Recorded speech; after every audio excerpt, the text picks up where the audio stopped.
Well, hey everybody. It is Pastor Andrew here from New Hope UMC, just jumping on with our midweek check-in. So it is February the 15th, the day after Valentine's Day. Yesterday was a beautiful day. It was a sunny day. It was so nice. We got a little bit of a taste of spring. And I just wanted to share a word with you that kind of the Lord shared with me this morning that I want to share with you as we get started with our midweek check-in. So, like I said, yesterday was a beautiful day. It was Valentine's Day. Love was in the air. It was sunny. It was spring-like. It felt good. It felt right for Georgia, right? That's the kind of winter we like in Georgia. It's sunny and warm. And yesterday, I remember I was driving around. I had my sunroof open on my truck, and it was so nice.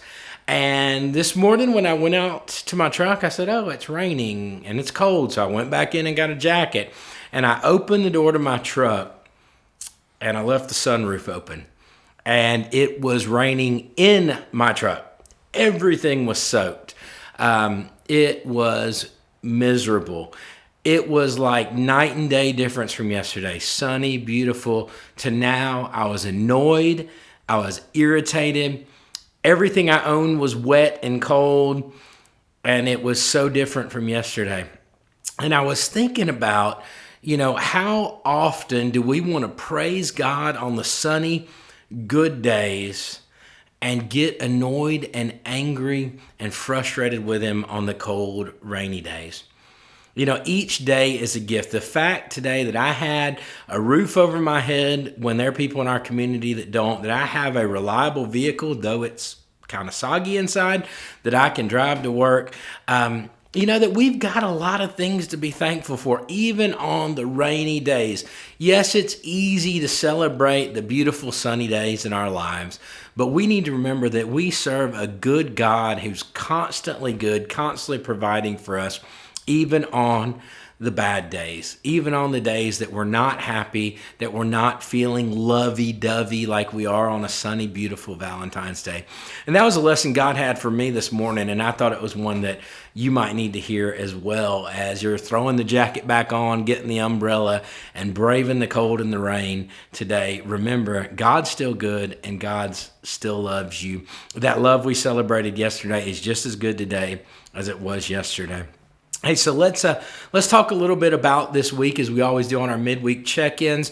So I'm so thankful for Reverend John. What a great message he shared on Sunday to get us kicked off with our Matters of the Heart series as he talked about the heart of God's people.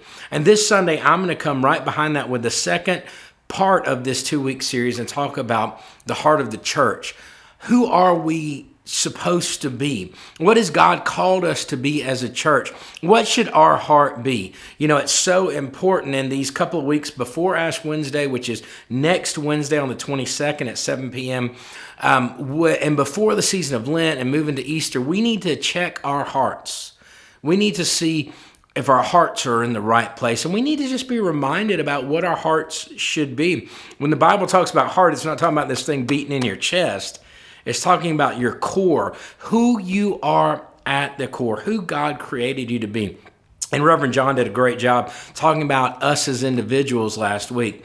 And this Sunday, we're going to talk about the church. What should the core of New Hope be? What should the heart of New Hope be? I think answering those couple of questions are going to make Lent a really powerful, meaningful season and time for us this year.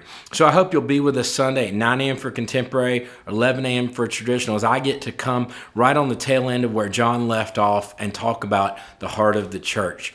Don't forget, we'll live stream on all our platforms. Same place you're watching this, you can watch worship on Sunday. Now, today is Wednesday, so we got lots of stuff happening. Children and youth, Next Generation is huge on Wednesday night. They both meet from 6 to 8. Kids are in the fellowship hall. Youth are in the Next Gen building. The youth, we're going to have a bonfire over at Stephanie and Johnny's house, but again, rain and cold, right? I guess cold wouldn't matter if it's a bonfire, but rain definitely does. So they're moving everything into the Next Gen building, and they'll do the bonfire at another time. So make sure if you got teenagers, your youth 6 to 12th grade, send them up to the Next Gen building, and kids are down in the fellowship hall. in the Heritage Building. Now, do not forget, if you're a seasonal singer, if you're going to sing in the Easter cantata, which we got a lot of really exciting stuff to share about that in a little bit for you. That practice is at 7 o'clock tonight. So choir practice, come out. If you sing regularly in the choir or if you're just a seasonal singer, it's time to show up to be there tonight. So definitely don't want to miss that. We got lots of stuff going on. We've got a busy week the rest of this week. We got a busy week next week. Make sure you're staying on newhopeumc.org. You're checking that calendar, seeing all the opportunities of everything that are going on. You're staying plugged in. Make sure you're subscribed to that weekly email we send out every Thursday around lunchtime. It's coming out tomorrow. If you're not subscribed, if you're not getting those, comment on this video and let us know so we can make sure we get you subscribed.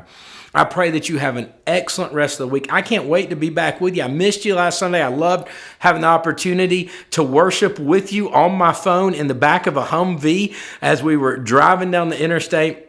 I love having that option, but of course, nothing beats in-person worship, being together as the church family. So I look forward to seeing you Sunday, 9 a.m. for contemporary, 11 a.m. for traditional, as we conclude with week 2 of Matters of the Heart and talk about the heart of the church. It's an important message for every single one of us to hear, and I can't wait to share it with you. I'll see you then, Sunday morning.